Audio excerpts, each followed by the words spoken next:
Hello മക്കളെ, അപ്പൊ എല്ലാവർക്കും എന്താണ് എജുബോർഡിന്റെ പുതിയൊരു വീഡിയോ സെഷനിലേക്ക് സ്വാഗതം. പുതിയൊരു കെമിസ്ട്രി ക്ലാസ്സിലേക്ക് സ്വാഗതം. നമ്മുടെ സൊല്യൂഷൻ അല്ലെങ്കിൽ ലായനിയുമായിട്ട് ബന്ധപ്പെട്ട ഏറ്റവും പ്രധാനപ്പെട്ട ഒരു ടോപ്പിക്കാണ് ഞാൻ ഇന്ന് നിങ്ങളുമായിട്ട് ഷെയർ ചെയ്യാൻ പോകുന്നത്. ഈ ടോപ്പിക്കിന് ഒരു പ്രത്യേകതയുണ്ട്.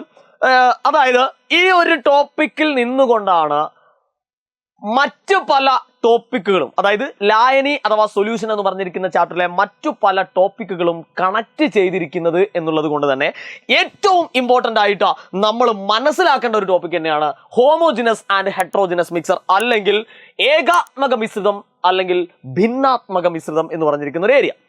പല കുട്ടികൾക്കും എന്താണ് ഇതിന്റെ ഡെഫിനിഷൻ കൃത്യമായിട്ട് അറിയാം, പക്ഷെ എന്താണ് കാര്യം എന്ന് പലർക്കും അറിയില്ല. അതൊന്നുകൂടി സിമ്പിൾ അല്ലെങ്കിൽ ലളിതമാക്കുക എന്നുള്ളതാണ് ഈ വീഡിയോ കൊണ്ട് ഉദ്ദേശിക്കുന്നത്. ഈ വീഡിയോ നിങ്ങൾ ഫുൾ ആയിട്ട് കാണുക, ശ്രദ്ധയോടെ കേൾക്കുക. ഓക്കെ, നമുക്ക് നേരെ വീഡിയോസിൽ പോവാം. അപ്പൊ ഇവിടെ ഒരു ചിത്രം കൊടുത്തിട്ടുണ്ട്, നിങ്ങൾ ശ്രദ്ധിച്ച് കേൾക്കണേ. ഇതിന്റെ ഡെഫിനിഷനേക്കാൾ ഉപരി അതിന്റെ കൺസെപ്റ്റ് അല്ലെങ്കിൽ അതിന്റെ ആ ഒരു ആശയം എന്താണ് എന്ന് നിങ്ങളിലേക്ക് എത്തിക്കുകയാണ് എന്റെ ലക്ഷ്യം. അപ്പൊ ഇവിടെ നിങ്ങൾക്ക് ഒരു ഗ്ലാസ് തന്നിട്ടുണ്ട്. ആ ഗ്ലാസ്സിലേക്ക് കുറച്ച് പഞ്ചസാര ഇട്ടിട്ടുണ്ട് അല്ലെ. സ്വാഭാവികമായിട്ടും നമ്മൾ ഇത് ഇളക്കി കഴിഞ്ഞു കഴിഞ്ഞാൽ അല്ലെങ്കിൽ ഡിസോൾവ് ചെയ്ത് കഴിഞ്ഞാൽ കറക്റ്റ് ഒരൊറ്റ ഗ്ലാസിന്റെ അകത്ത് നമുക്ക് പഞ്ചസാരയും വെള്ളം കൂടി കൂട്ടിക്കലർന്ന ഒരു യൂണിഫോം കോമ്പോസിഷൻ അല്ലെ, ഒരേ ഘടനയുള്ള ഒന്നായിട്ട് മാറും. അതായത് ഒന്നുകൂടി തെളിയിച്ചു പറഞ്ഞാൽ, നമുക്ക് ഇതിന്റെ അകത്ത് നിന്ന് പഞ്ചസാര വേറെയായിട്ടും വെള്ളം വേറെയായിട്ടും നമുക്ക് എടുക്കാൻ കഴിയില്ല. എല്ലാം കൂടി ഒറ്റ ഒന്നായിട്ട് നമുക്ക് ഫീൽ ചെയ്യും അല്ലെ, ഒന്നാകെ ഫീൽ ചെയ്യും. ഞാൻ ഉദ്ദേശിച്ചത് ഇത്രയേ ഉള്ളൂ. അതിൻ്റെ അകത്തുനിന്ന് പഞ്ചസാര നമുക്ക് എടുത്തു മാറ്റാൻ കഴിയില്ല, അതേപോലെ തന്നെ വെള്ളമായിട്ട് എടുത്തു കളയാനും പറ്റില്ല. രണ്ടും കൂടി ചേർന്നുകൊണ്ട്, പഞ്ചസാരയും വെള്ളവും ചേർന്നുകൊണ്ട് ഒറ്റ ഘടന അല്ലെങ്കിൽ യൂണിഫോം കോമ്പോസിഷൻ ആണെങ്കിൽ അതിനെ വിളിക്കുന്ന പേരാണ് ഹോമോജിനസ് മിക്സർ അല്ലെങ്കിൽ ഏകാത്മക മിശ്രിതം. ഓക്കെ, അപ്പൊ അതിന് എക്സാമ്പിൾ ആയിട്ട് മക്കൾ പഠിച്ചിരിക്കേണ്ടതാണ് ഏത്? ഷുഗർ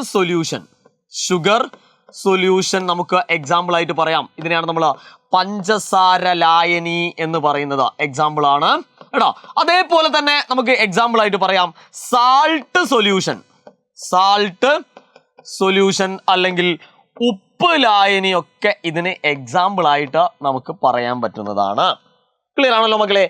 എന്നാൽ ഇതിന്റെ നേരെ ഓപ്പോസിറ്റ് ആണ് ഇനി നമ്മൾ കാണാൻ പോകുന്നത്. എന്താ? ഈ ഒരു ചിത്രം നിങ്ങൾ നോക്കിക്കഴിഞ്ഞാൽ മുകൾ പരപ്പില് ആരുണ്ട്? ഓയിലുണ്ട്. അടിയിൽ ആരുണ്ട്? ജലവുമുണ്ട് അല്ലെ. ഇവിടെ നമുക്ക് കൃത്യമായിട്ട് ഒറ്റ രൂപത്തിലാണോ ഇത് നമുക്ക് കാണാൻ കഴിയുന്നത്? ഒറ്റ രൂപത്തിലല്ല. കറക്റ്റ് ആയിട്ട് നമുക്ക് ഓയിൽ കറക്റ്റ് ആയിട്ട് കാണാം, അതേപോലെ തന്നെ കറക്റ്റ് ആയിട്ട് വെള്ളവും കാണാം. ഇതിനെ കൃത്യമായിട്ട് നമുക്ക് സെപ്പറേറ്റ് ചെയ്തെടുക്കുകയും ചെയ്യാം, അതായത് വേർതിരിച്ചെടുക്കുകയും ചെയ്യാം. ഇങ്ങനെ രണ്ടായിട്ട് കാണുക, കൃത്യമായിട്ട് രണ്ടായിട്ട് കാണുകയാണെങ്കിൽ അതിനെ വിളിക്കുന്ന പേരാണ് ഹെറ്ററോജിനസ് മിക്സർ. ഹെറ്ററോജിനസ് അല്ലെങ്കിൽ ഭിന്നാത്മക മിശ്രിതം എന്നാണ് നമ്മൾ പറയുക. ഇപ്പൊ മക്കൾക്ക് ഏതാണ്ട് എന്താണ് കൃത്യമായിട്ട് ഇതിന്റെ ആശയം മനസ്സിലായി എന്ന് ഞാൻ വിചാരിക്കുകയാണ്.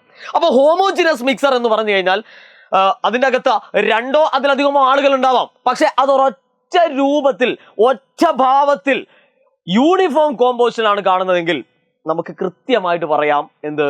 അതിനെ ഹോമോജിനസ് മിക്സർ അല്ലെങ്കിൽ ഏകാത്മക മിശ്രിതം എന്നാണ് പറയാം. എന്നാൽ രണ്ടും സെപ്പറേറ്റ് ആയിട്ട് കാണുക, രണ്ടാളെയും സെപ്പറേറ്റ് ആയിട്ട് വ്യത്യസ്തമായിട്ട് കാണാൻ കഴിയുന്നുണ്ടെങ്കിലും വേർതിരിക്കാൻ കഴിയുന്നുണ്ടെങ്കിലും അതിനെ വിളിക്കുന്ന പേരാണ് ഹെട്രോജിനസ് മിക്സർ അല്ലെങ്കിൽ ഭിന്നാത്മക മിശ്രിതം.